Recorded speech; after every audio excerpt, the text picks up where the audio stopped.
Hi అండి, అందరికీ నమస్కారం. Welcome to food creatives. ఈరోజు ఈజీగా అయిపోయే ఒక స్నాక్ రెసిపీ చూపించబోతున్నాను. మనం బయట ఎక్కువగా తింటుంటాం కదా, మూంగ్ దాల్ ఇంట్లోనే ఈజీగా చేసుకోవచ్చండి. టేస్ట్ చాలా బాగుంటుంది. ఇంకా ఇంట్లో చేసుకునేది హెల్తీ కూడా. మరి ఇది ఎలా తయారు చేసుకోవాలో చూసేద్దాం రండి. ఇక్కడ నేను 2 కప్స్ పెసరపప్పు తీసుకున్నాను. ఇది వాటర్ పోసుకుని నీట్గా కడిగి పెట్టుకోవాలి.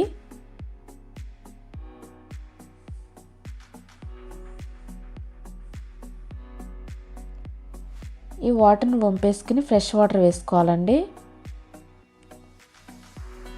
ఇలా వాటర్ వేసుకున్న తర్వాత 2 అవర్స్ పాటు నానబెట్టి పెట్టుకోవాలి.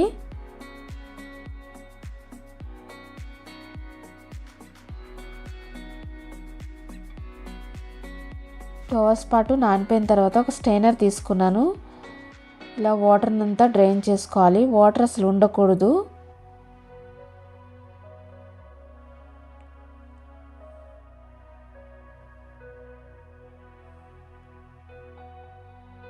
ఇలా వాటర్ మొత్తం డ్రైన్ అయిపోయిన తర్వాత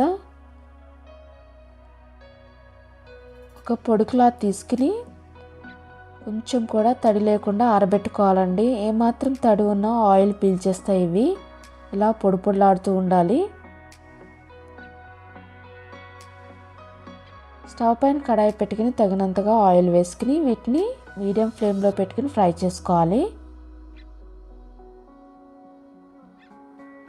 హై ఫ్లేమ్ పెట్టొద్దండి, మాడిపోతాయి.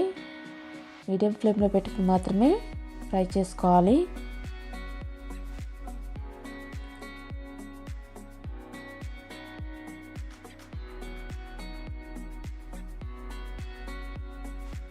సో ఇవి బాగా ఫ్రై అయిపోయినాయండి. గరిటెతో తీసుకుంటే కొంచెం కష్టమవుతుంది కదా. ఇలా నేను స్ట్రైనర్లో మొత్తం ఆయిల్తో పాటు వంచేసాను. ఇలా వస్తే డ్రాప్ కూడా లేకుండా ఆయిల్ మొత్తం కిందకి వెళ్ళిపోతుంది.